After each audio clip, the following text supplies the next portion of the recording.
You hear the wind? We got some blue skies up there now, but you can see how fast that wind's blowing. Look at the clouds.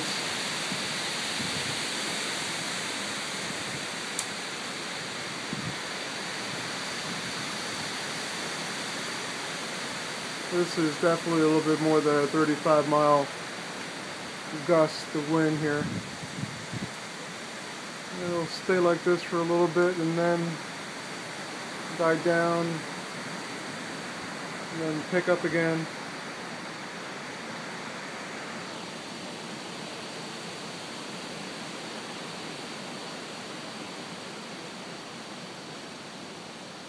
I sure hope this is over soon.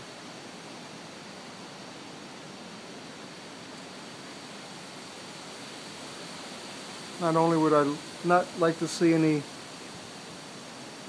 property damage, I really wouldn't want to see any of these trees, lose any of these trees and have them go down.